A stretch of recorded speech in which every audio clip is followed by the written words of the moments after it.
আসসালামু আলাইকুম। সুপ্রিয় শিক্ষার্থী বন্ধুরা, আমরা ১ম দিনেই আইসিটি এর ১ম যে অংশটা সেটা নিয়ে আলোচনা করতে চেয়েছিলাম। কারণ এইটাই হচ্ছে আমাদের আইসিটি তে প্রবেশ করার একটা বেসিক এলিমেন্ট। এরপরে আমরা যেটা নিয়ে আলোচনা করব সেটা পরের বিষয়। তো আমরা ১ম এই এই বিশ্বগ্রামের ধারণাটা এটা নিয়ে আমরা শুরু করব। আর শুরু করার আগে বলে নিই যে এই ভিডিওটা দেখলে কি উপকার হবে? প্রথমত আ বিশ্বগ্রাম এর সমস্ত ধারণা ক্রিস্টালাইন ক্লিয়ার হয়ে যাবে। অ্যান্ড দ্বিতীয়ত এই ভিডিওটার পরের পার্টে আমরা মেইন বুকে যাব। ১ম এ এই ১ম অংশে আমরা সম্পূর্ণ টপিকটা ক্লিয়ার করে নিব এবং পরবর্তীতে আমরা আ মূল বইতে গিয়ে সেখানে কি গুরুত্বপূর্ণ পয়েন্ট আছে সেগুলোকে তুলে ধরব। তো বিশ্বগ্রাম নিয়ে আলোচনা করা যাক। আমরা বিশ্বগ্রামের ধারণাটা এটা নিয়ে দেখছি। তাহলে বিশ্বগ্রামটা আসলে কি? বিশ্বগ্রাম হচ্ছে আ পৃথিবীকে কিসের সাথে তুলনা করছে? গ্রামের সাথে তুলনা করছে। তো এই যে গ্রামটা যেটাকে আ বিশ্বের সাথে তুলনা করছে যে সমগ্র বিশ্বটা যদি একটা গ্রামের মতো হয়ে যেত তাহলে ঠিক কেমন হতো? সমস্ত গ্রাম যদি কিসের মতো হতো? গ্রামের মতো হতো। তাহলে গ্রামের সাথে কেন তুলনা করল? শহরের সাথে কেন তুলনা করল না? গ্রাম আর শহরের ভিতরে একটা বেসিক পার্থক্য আছে। সেই পার্থক্যটা হচ্ছে শহরের মানুষজন আ আইসোলেটেড হয়। অর্থাৎ তারা কারোর খোঁজখবর তেমন রাখে না। তারা সেলফ সেন্টার্ড হয়, তারা নিজেদেরটা দেখে। কিন্তু গ্রামের ক্ষেত্রে দেখা যায় তারা সুখ-দুঃখ এগুলা বিনিময় করে, আদান-প্রদান করে। একে অপরের দেখাশোনা করে। সকলের খবর রাখে। প্রত্যেকে প্রত্যেকের খবর রাখে। তো এই যে গ্রামের যে বিশেষ আ সামাজিকতাটা, এটা কিন্তু শহরে থাকে না। আর যেহেতু শহরে এটা থাকে না, সেহেতু বিশ্বগ্রামটা এইটা যে ধারণাটা, এটা শুধুমাত্র গ্রামের সাথে তুলনা করছে। অর্থাৎ ম্যাকলুহান এটা বোঝাতে চাইছেন যে, সমস্ত পৃথিবীর মানুষজন আ গ্রাম গ্রামে ঠিক যেরকম আ সামাজিকতার ভেতরে থাকে, সমস্ত বিশ্বের সমস্ত মানুষজন যেন এরকম আ একটা মানববন্ধনের ভিতরে আবদ্ধ থাকে। তো এই যে Marshall McLuhan, Herbert Marshall McLuhan যার ছবি তোমরা এখানে দেখতে পাচ্ছ। তো ইনি আ বিশ্বগ্রামের ১ম ধারণা দেন। অর্থাৎ এই বিশ্বগ্রাম যে শব্দটা এটার ১ম তিনি ব্যবহার করেন। যে সমস্ত পৃথিবীটা যেন একটা গ্রামের মতো। পৃথিবীর প্রত্যেকটা মানুষ একে অপরের সম্পর্কে জানবে। পৃথিবীর প্রত্যেকটা মানুষ প্রত্যেকে প্রত্যেকের খবর রাখবে। অ্যা প্রত্যেকে প্রত্যেকের আ খোঁজ খবর নিবে কিংবা যাবতীয় প্রয়োজন অপ্রয়োজনে সাথে থাকবে। তাদের ভিতরে একটা কানেক্টিভিটি থাকবে, তাদের ভিতরে একটা বন্ডিং থাকবে। এটা তিনি বোঝাইতে চাচ্ছেন। এখন তুমি বলো, এটা কিভাবে সম্ভব হতে পারে? এই যে সারা বিশ্বের লোকজন, এর ভেতরে কানেক্টিভিটি, লোকজনদের ভিতরে যে বন্ধন, এটা কিভাবে সম্ভব? এটা সম্ভব কেবলমাত্র কানেক্টিভিটির কারণে। আর কানেক্টিভিটি সম্ভব কেবলমাত্র ইন্টারনেটের মাধ্যমে। অর্থাৎ তথ্য ও যোগাযোগ প্রযুক্তি বা আইসিটির মাধ্যমে। তাহলে এই যে বিশ্বগ্রাম, এটা মূলত আইসিটিরই একটা বিশেষ অংশ। আইসিটিরই অপর নাম হচ্ছে বিশ্বগ্রাম বা গ্লোবাল ভিলেজ। তো আইসিটি এবং গ্লোবাল ভিলেজ এই বিষয় ২ টা একই। তারপর বিশ্বগ্রামের এই ধারণা নিয়ে আলোচনা করলাম। আর কুফল নিয়ে যদি আলোচনা করতে চাই, তাহলে এর বেশ কিছু কুফল বা ব্যাড সাইড, খারাপ দিক আছে। সব জিনিসের ভালো দিকের সাথে একটা না একটা খারাপ দিক কিন্তু থাকেই। আ তো কোনো কিছুই সবসময় ভালো হয় না। তো বিশ্বগ্রামের কুফলে কি আছে? এখানে দেখা যাচ্ছে নিরাপত্তার একটা বিষয় আছে। তারপর অ তথ্য নিরাপত্তার একটা যে বিষয় আছে, সেটা অনেক সময় এর মাধ্যমে ক্ষুণ্ণ হতে পারে। অর্থাৎ ইন্টারনেটে আ যখন একজন আরেকজনের তথ্য চুরি করে, সেক্ষেত্রে কি হয়? এটা ইন্টারনেট বা তথ্য যোগাযোগ প্রযুক্তির একটা ব্যাড ইউজেস, একটা কুফল। ঠিক আছে? আচ্ছা, তো আমরা দেখলাম যে বিশ্বগ্রাম সম্পর্কে। ওয়েল, এবার আমরা পরে যাই। যোগাযোগ। বিশ্বগ্রামের যে প্রধান ধারণা, তার ভিতরে একটা হচ্ছে যোগাযোগ। অর্থাৎ আইসিটি যোগাযোগের ক্ষেত্রে কিভাবে ভূমিকা পালন করছে। বিশ্বগ্রাম যোগাযোগের ক্ষেত্রে কিভাবে ভূমিকা রাখছে। তো এটা কিভাবে রাখছে চলো একটু দেখা যাক। আ যোগাযোগের ক্ষেত্রে কিভাবে বিশ্বগ্রামটা ভূমিকা রাখে। একসময় ছিল কি যে এক জায়গা থেকে আরেক জায়গায় যেতে, মনে করো আ ঢাকা থেকে খুলনা কিংবা খুলনা থেকে ঢাকা যেতে ১ দিন ২ দিন এমন সময় লাগতো। অর্থাৎ অনেক সময় লাগতো। সে তুলনায় এখন কি মাত্র কয়েক ঘন্টার ভেতরে কয়েক দিনের জার্নি, আগেরকার কয়েক দিনের জার্নি এখন কয়েক ঘন্টায় আ যাওয়া যায়। ঠিক আছে? এখন আকাশপথের কথা যদি বলি, তাহলে আগে যেখানে কয়েক দিন থেকে কয়েক সপ্তাহ লাগতো, এখন সেখানে মাত্র কয়েক ঘন্টায় আমরা এক দেশ থেকে অন্য দেশে, এক জায়গা থেকে অন্য জায়গায় যেতে পারছি। আর যোগাযোগের প্রধান মাধ্যমটা কি? কথন এবং লেখন। অর্থাৎ আমরা যে কথা বলছি, এটাই হচ্ছে আমাদের যোগাযোগের ১ম এবং আমাদের যোগাযোগের মাধ্যম। কথার মাধ্যমে যোগাযোগ করি। এটাই প্রধান মাধ্যম।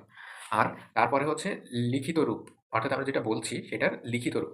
এটা কি করবে? এটা এক জায়গা থেকে আরেক জায়গায় পাঠাতে সুবিধা হবে। এটাই হচ্ছে লিখিত রূপের সুবিধা। তো আগে কি করতো? আগে চিঠি পাঠাতো। চিঠির প্রচলন এখন খুব কম থাকলেও আগে সকল যোগাযোগই হতো চিঠির মাধ্যমে। তারপর যোগাযোগের মাধ্যম কি, কিসের মাধ্যমে যোগাযোগ হয় এখন? বর্তমানে ২ টা মাধ্যম আছে। একটা তারযুক্ত এবং তারহীন মাধ্যম। আ তারহীন মাধ্যমটা বেশ রিসেন্ট বলা যেতে পারে তারযুক্তর তুলনায়। যখন টেলিফোন, টেলিগ্রাম, আম টেলিগ্রাফ এইগুলো ব্যবহার করা হতো, তখন কি হতো? তখন আ তারযুক্ত লাইনে সবাইকে সংযুক্ত থাকতে হতো কথা বলার জন্য। অর্থাৎ এক জায়গা থেকে আরেক জায়গায় সহজে কথা বলার জন্য তারযুক্ত মাধ্যম ১ম দিকে ব্যবহৃত হতো। তারপর ইলেক্ট্রোম্যাগনেটিক আ এটা আবিষ্কার হওয়ার ফলে ইলেক্ট্রোম্যাগনেটিক এর মাধ্যমে তথ্য বা ইনফরমেশন আদান-প্রদানের যে ধারণাটা আসে, যে থিওরিটা আসে সেটার পর থেকেই তারহীন মাধ্যম বা ওয়্যারলেস মাধ্যমে তথ্য আদান-প্রদানের বিষয়টা সামনে পরিলক্ষিত হয়। তারহীন মাধ্যমে আমরা যে কথা বলছি, মোবাইল ফোন ব্যবহার করে মোবাইল ফোনের মাধ্যমে কথা বলছি কিংবা আমরা আ ইন্টারনেট চালাই, ইন্টারনেটের যাবতীয় যা কিছু ব্যবহার করি, তারহীন মাধ্যমে, ওয়্যারলেস মাধ্যমে, তাই না? তারপর ভিডিও কনফারেন্সিং। আমরা এক জায়গা থেকে আরেক জায়গায় শুধুমাত্র ভয়েস বা অডিও কলেই না বরং সামনাসামনি একে অপরকে দেখার মাধ্যমে অর্থাৎ ভিডিও কলিং এর সাহায্যেও কানেক্টিভিটি বজায় রাখতে পারি কিংবা যোগাযোগ করতে পারি। তারপর হচ্ছে সোশ্যাল মিডিয়া। সোশ্যাল মিডিয়া সবাই জানে যে যোগাযোগের অন্যতম সবথেকে সেরা একটা মাধ্যম। অর্থাৎ আ কে কি করছে না করছে সব খবরাখবর পাওয়া যাচ্ছে কোথায়? সোশ্যাল মিডিয়াতে। তো এই যে যত আন্দোলন হচ্ছে বর্তমানে সবকিছুই কি সোশ্যাল মিডিয়াকে কেন্দ্র করে হচ্ছে বা সোশ্যাল মিডিয়ার ব্যবহার করে আন্দোলনগুলা, প্রতিরোধগুলা এগুলা গড়ে তোলা হচ্ছে। এটা একটা নতুন একটা দিক। তো এর বিভিন্ন ধরনের অসুবিধা আছে। আ আগেরকার মানুষ যখন একে অপরকে যাতায়াতের মাধ্যমে কিংবা অনেকদিন দেখিনি, তারা যে মনের ভাব আদান-প্রদান করবে সেক্ষেত্রে তাদের একটা সামাজিকতা ছিল। এইটা বেশ বজায় থাকতো। কিন্তু এখন বর্তমানে সেটা কিন্তু ধীরে, ধীরে লোপ পাচ্ছে। এখন যে যার যার মতো। তো সামাজিকতাটা এখানে লোপ পাচ্ছে। ওকে। তারপরে কর্মসংস্থান। কর্মসংস্থানের ক্ষেত্রে দেখা যাক, কর্মসংস্থানের ক্ষেত্রে তথ্য প্রযুক্তি, তথ্য যোগাযোগ প্রযুক্তি কিভাবে কাজে লাগে। আ আমরা আমাদের দেশে কিন্তু পর্যাপ্ত পরিমাণ চাকরি নেই। তো যেসব দেশে দেখা যাচ্ছে যে আ জনবল পাওয়া দুষ্কর মানে কাজের জন্য সেখানে প্রচুর পরিমাণে জব অপরচুনিটিস আছে। অথচ সেখানে পর্যাপ্ত পরিমাণ লোক নেই, কর্মী নেই। তো তাদেরকে রিমোট জব প্রোভাইড করার মাধ্যমে কর্মসংস্থানে আইসিটি একটা বড় ভূমিকা পালন করছে। অর্থাৎ আমরা ঘরে বসেই বিদেশের বা বাইরের দেশের যেকোনো আ যেকোনো দেশে চাকরি করতে পারি। এটাকে বলা হয় রিমোট জব। যেটা আমরা বাসায় বসে, বাড়ি বসে করে থাকি। তারপর হচ্ছে আউটসোর্সিং। এই হচ্ছে রিমোট জব। আর আউটসোর্সিং টা কি? আউটসোর্সিং হচ্ছে কোনো একটা কোম্পানি সেই কোম্পানির কাজটা বাইরের কোনো লোকের দিয়ে করাবে কিংবা কেউ তার পার্সোনাল কাজটা বাইরের লোকের দিয়ে করাবে। তো এই যে বাইরের লোক দিয়ে করাতে চাচ্ছে এটাকে বলা হয় আউটসোর্সিং। অর্থাৎ আ উম কাউকে কোনো কাজ দেওয়া, সেটা হচ্ছে কিসের মাধ্যমে? অনলাইনের মাধ্যমে বা ইন্টারনেটের মাধ্যমে। সেটা হচ্ছে আউটসোর্সিং। আর ফ্রিল্যান্সিং বলতে কি? ফ্রিল্যান্সিং বলতে বোঝায় যে আমি ইচ্ছা করলে আমি চাইলে কাজটা করতে পারি, আবার চাইলে কাজটাকে স্কিপ করে দিতে পারি। অর্থাৎ কেউ যদি ১৫ দিন কাজ করে ভাবে যে আমি ১৫ দিন কাজ করব তাহলে সে পেমেন্টটাও পাবে বা টাকাটাও পাবে সেই ১৫ দিনের। তো ফ্রিল্যান্সিং এর কিন্তু একটা অসুবিধা আছে। এই অসুবিধাটা কি? তুমি যখন কাজ হাতে নিবা, ক্লায়েন্ট তোমাকে যখন কাজ দিবে, তখন কি হবে? সেই কাজটা তোমাকে একটা সময় বেঁধে দিবে। এই সময়ের ভিতরে তোমাকে কাজটা করতে হবে। দেখা যাচ্ছে কাজটা করতে তোমার দিন-রাত ২৪ ঘন্টা এক করা লাগবে কাজটা করতে। তো সেক্ষেত্রে অবশ্যই এটা একটা অসুবিধা। অথচ তুমি চাইলে ইচ্ছা করলে যে তুমি কাজটা নিবা কি নিবা না সেটা তোমার উপর ডিপেন্ড করে। এইটার ব্যাপারে তুমি ফ্রি। এই কারণেই এটাকে বলা হয় ফ্রিল্যান্সিং। তুমি চাইলে কাজটি নিতেও পারো, নাও নিতে পারো। কিন্তু যদি নাও, তাহলে তোমাকে অবশ্যই টাইমের ভিতরে এবং ক্লায়েন্ট যেভাবে চায়, সেভাবে তোমাকে কাজটাকে প্রোভাইড করতে হবে। তারপর শিক্ষা। শিক্ষা নিয়ে দেখি, এই যে তথ্য প্রযুক্তি, তথ্য যোগাযোগ প্রযুক্তি বা গ্লোবাল ভিলেজ, এটা শিক্ষার উপরে কিন্তু বিশাল প্রভাব ফেলছে। এই যে তুমি অনলাইনে এই ক্লাসটি করছো, এটা কিসের মাধ্যমে করছো? অনলাইনের মাধ্যমে করছো। ঘরে বসে করতে পারছো। অর্থাৎ একজন শিক্ষক, একজন দক্ষ শিক্ষক, সেও ঘরে বসে ক্লাস নিতে পারবেন এবং যে শিক্ষার্থী, যেকোনো শিক্ষার্থী চাইলে সেই ক্লাসটা দেখে তার পাঠ আ উম সম্পূর্ণ কমপ্লিট করতে পারে কিংবা তার পড়াটা সে এভাবে পড়ে নিতে পারে। যখন খুশি তখন এবং সে চাইলে যত খুশি ততবার সেটা দেখতে পারে, রিপিট করতে পারে। যেটা একটা সুবিধা। কিন্তু অফলাইন ক্লাসগুলোতে কি দেখা যায় যে, আমি যদি না যাই তাহলে ওইটা আমার পড়া আ আর হলো না। অথচ দেখা যাচ্ছে যে করোনার টাইমে তখন স্কুল তো আর বন্ধ ছিল, তাই না? তখন পড়াশোনা কিসের মাধ্যমে করা হয়েছিল? ই-লার্নিং এর মাধ্যমে বা তথ্য ও যোগাযোগ প্রযুক্তির মাধ্যমে। ঘরে বসে ইন্টারনেট এবং কম্পিউটার বা মোবাইল ফোনের মাধ্যমে। তো ই-লার্নিং এর এই সুফলটা গেল। আর কুফলটা কি? কুফলটা আমরা কি বলতে পারি? যে এটা দেখা যাচ্ছে সবার জন্য কিন্তু সহজলভ্য না। অনেকের জন্য না। কিন্তু বর্তমানে যদিও সবাই ব্যবহার করতে পারে। আরেকটা কুফল হচ্ছে আ এই যে শিক্ষার্থীদের হাতে মোবাইল চাওয়া। মোবাইল দিলে তারা নিশ্চয়ই শুধু আ লেখাপড়ার জন্য সেটা ব্যবহার করবে না। তারা ডিস্ট্রাক্ট হয়ে যেতে পারে। তারা অন্যদিকে চলে যেতে পারে। এরকম বেশ কয়েকটা কুফল কিন্তু রয়েছে। তো ডিজিটাল ডিভাইসের সীমাবদ্ধতা কিংবা কানেক্টিভিটির অভাব, এরকম অনেক সীমাবদ্ধতা থাকতে পারে। কিন্তু তবুও ই-লার্নিং এটা অনেক বড় একটা অপরচুনিটিস। যেটা আমাদের যে ট্র্যাডিশনাল আ পড়াশোনা সেটা থেকে সম্পূর্ণ বিপরীত, সম্পূর্ণ ভিন্ন। ওকে, তারপরে চিকিৎসা। চিকিৎসার ক্ষেত্রে কিভাবে কাজে লাগে? চিকিৎসা দ্রুত স্বাস্থ্যসেবার জন্য। দেখা যাচ্ছে কেউ ইমার্জেন্সি বা হঠাৎ করে অসুস্থ হয়ে পড়ল। তাকে তৎক্ষণাৎ ডাক্তারের পরামর্শ নেওয়া দরকার হয়। কিন্তু অনেক দূরের যেসব অঞ্চল সেখান থেকে দেখা যাচ্ছে হসপিটাল বা ক্লিনিকে যেতে কয়েক ঘন্টা লাগতে পারে। কিন্তু অত সময় নাই। সেক্ষেত্রে কি করা যেতে পারে? সেক্ষেত্রে এই যে তথ্য যোগাযোগ প্রযুক্তির মোবাইলটা ব্যবহার করে সরাসরি ডক্টরদের সাথে কথা বলা যাবে। সরাসরি ডাক্তারদের পরামর্শ নেওয়া যাবে। সরাসরি সমস্যার কথাটা জানিয়ে আ ডাক্তারদের পরামর্শ নেওয়া যাবে। তো এই যে দূর থেকে মোবাইল ফোন এর মাধ্যমে মোবাইল ফোন ব্যবহার করে যে চিকিৎসা সেবাটা নেওয়া হয় সেটাই কি? সেটাই হচ্ছে টেলিমেডিসিন। আরেকটা বিষয় আছে সেটা হচ্ছে এআই বা আর্টিফিশিয়াল ইন্টেলিজেন্স। এখন বর্তমানে এআই এটাকে ব্যবহার করে চিকিৎসা প্রযুক্তিকে আরো এক ধাপ বা আরো অনেক ধাপ এগিয়ে নিয়ে যাওয়া হইছে। তো মানুষ গবেষণা করতে যে পরিমাণ টাইম নিত দেখা যাচ্ছে এআই আ সবকিছু সব রিসোর্সেস কাজে লাগিয়ে আ সেটাকে এনালাইসিস করে আ কোনো ইনফরমেশন ক্রিয়েট করতে বা কোনো নতুন কিছু তৈরি করতে এআই এর খুব কম সময় লাগে এবং এটা অনেক বেশি এফিশিয়েন্ট। আরেকটা আছে electronic health record. Electronic health record বলতে কি বোঝায়? যে স্বাস্থ্যের ব্যাপারে যাবতীয় যত তথ্য সবকিছু রেকর্ড আকারে সংরক্ষণ করা। এটা কি? এটা হচ্ছে যেকোনো একটা পেশেন্টের যে রোগ আছে তার রেকর্ডে সব রোগের কথা লেখা থাকবে। কখন কোন ডাক্তার দেখাইছে, কখন কোন ডাক্তার কি প্রেসক্রাইব করাইছে, কি টেস্ট দিছে, টেস্টের ফলাফল কি? এরকম হেলথ রিলেটেড যত ইনফরমেশন আছে সব ইনফরমেশন একটা রেকর্ডে থাকবে। সেটা অনলাইন রেকর্ড হবে। অর্থাৎ পরবর্তীতে যেন আরেকটা ডাক্তার তার ওই যে EHR এটা দেখে তাকে যাচাই করতে পারে। এটা দেখে তার সম্পর্কে আ বিস্তারিত অনুমান বা ধারণা করতে পারে। এটাকে বলা হয় ইলেকট্রনিক হেলথ রেকর্ড। এটা কি? Online copy, online version record. ঠিক আছে? এই রেকর্ডটা কি? যে অনলাইনে। ওকে? চিকিৎসা গেল। তারপর হচ্ছে সংবাদ। এখন বর্তমানে অনলাইনে খুব সহজে কিন্তু খবর পাওয়া যাচ্ছে। বিভিন্ন ওয়েবসাইট, খবরের কাগজগুলো আছে। সেগুলোর ওয়েবসাইটে আমরা খবর দেখতে পারছি। কিংবা Facebook, YouTube বা বিভিন্ন সোশ্যাল মিডিয়াতে আমরা উল্লেখিত যত উল্লেখযোগ্য যত খবর মিডিয়া আছে, সব মিডিয়ার কিন্তু খবর সম্প্রচারণ আমরা দেখতে পাচ্ছি শুধুমাত্র ইন্টারনেটের ব্যবহার করে, সোশ্যাল মিডিয়া ব্যবহার করে কিংবা ই-পেপার ব্যবহার করে। যেগুলো হচ্ছে আমাদের ই-পেপার বলতে কি বোঝায়? আমরা যে আ খবরের কাগজটা পাই, ওই কাগজের অনলাইন ভার্সনই হচ্ছে ই-পেপার। ওকে? তো কুফল আরেকটা আছে এখানে খবর বা ভুয়া খবর ছড়াতে কিংবা যে যার ইচ্ছামত খবর ছড়াতে পারে, সহজে পারে। তারপর কি? গবেষণা। গবেষণার ক্ষেত্রে এখানে ২ টা বিষয় আছে। একটা হচ্ছে জার্নাল, একটা হচ্ছে পেটেন্ট। এই ২ টা শব্দ তোমরা এর মুখোমুখি হবা। তো গবেষণা বা কোনো কিছু নিয়ে আ রিসার্চ করা, কোনো কিছুর নিয়ে আ তার গভীরে যে তথ্য সংরক্ষণ, বিশ্লেষণ, যাচাই-বাছাই এটাকে গবেষণা বলে। তো গবেষণার ক্ষেত্রে দেখা যাচ্ছে তথ্য যোগাযোগ প্রযুক্তি অনেক, অনেক বেশি হেল্পফুল হচ্ছে। অর্থাৎ এখন কেউ চাইলেই যে কারোর গবেষণা দেখতে পাচ্ছে, গবেষণার ফল দেখতে পাচ্ছে। এটা খুব সহজ হয়েছে ইন্টারনেটের মাধ্যমে। তারপরে জার্নাল। জার্নাল বলতে কি বোঝায়? যে গবেষণালব্ধ যে সকল ফলাফলগুলা এইগুলা যেখানে প্রকাশ করা হয় সেটাই হচ্ছে জার্নাল। আর পেটেন্ট বলতে কি বোঝায়? পেটেন্ট বলতে কারোর আবিষ্কার বা আম কারোর তৈরি কোনো কিছুকে প্রটেক্টেড রাখতে। অর্থাৎ যাতে অন্যরা কেউ তার নিজের নামে না চালিয়ে দেয়। অর্থাৎ এইটা যে তোমার, এটার যে প্রমাণ সেটাকে বলা হয় পেটেন্ট। পেটেন্ট করলে তোমার তৈরি করা জিনিস, তোমার আবিষ্কার করা জিনিস কেউ তোমার অনুমতি ছাড়া কিংবা কেউ তার নিজের নামে চালাতে পারবে না। তোমার অনুমতি ছাড়া ব্যবহার করতে পারবে না। তারপর অফিস। অফিসে কি হচ্ছে? তথ্য যোগাযোগ প্রযুক্তি ব্যবহারের ফলে অফিস হয়েছে কি? কাগজবিহীন। অফিসে এখন আর কাগজ লাগছে না। এখন কম্পিউটারের মাধ্যমে সবকিছু হয়ে যাচ্ছে। একসময় দেখা যাচ্ছে দুনিয়ার সব ফাইল, দুনিয়ার সব রেকর্ড সবকিছু কিসে থাকতো? সবকিছু কিন্তু কাগজের মাধ্যমে থাকতো। কিন্তু বর্তমানে কাগজের মাধ্যমে আর সেগুলা রাখা লাগছে না বা থাকছে না। আর এখন কাজগুলো আরো নিখুঁত হচ্ছে তথ্য যোগাযোগ প্রযুক্তি ব্যবহারের মাধ্যমে এবং দ্রুততম হচ্ছে। অর্থাৎ এখন আমরা চাইলে উম ওই ফাইলগুলো ঘাটাঘাটি করা কিংবা খুঁজে বের করা দেখা যাচ্ছে ফাইলগুলো নষ্ট হয়ে যাওয়ার সম্ভাবনা থাকতো কিংবা খুঁজে পাওয়া অনেক বেশি কষ্টসাধ্য। অনেক সময় অনেক ফাইল হারিয়েও যেত, গুরুত্বপূর্ণ ফাইল। কিন্তু কম্পিউটার আসার ফলে কি হলো? কম্পিউটারে যাবতীয় সব রেকর্ড কিন্তু থাকছে।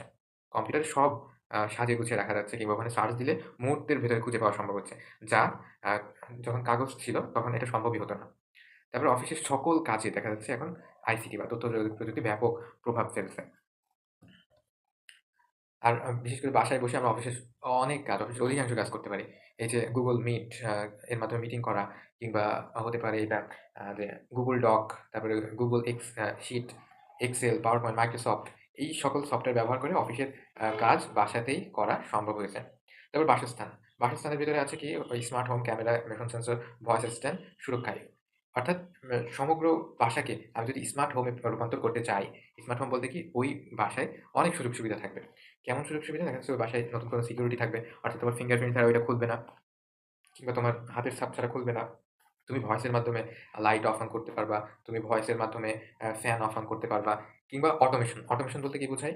তুমি কোনো কিছুকে অটোমেট করে রাখতে পারবে। দেখা যাচ্ছে তুমি বললে যে ওই লাইটটা আ স সকালবেলা বন্ধ হয়ে যাবে এবং সন্ধ্যার সময় চালু হবে। আবার রাত ১২ টায় বন্ধ হয়ে যাবে। এভাবে তুমি আ ঘড়িটাতে ওই লাইটটাতে ঘড়ি সেট করে দিতে পারবা, টাইমার সেট করে দিতে পারবা। ওই লাইটটা সেভাবেই চলবে। তো এটাকে বলা হয় অটোমেশন।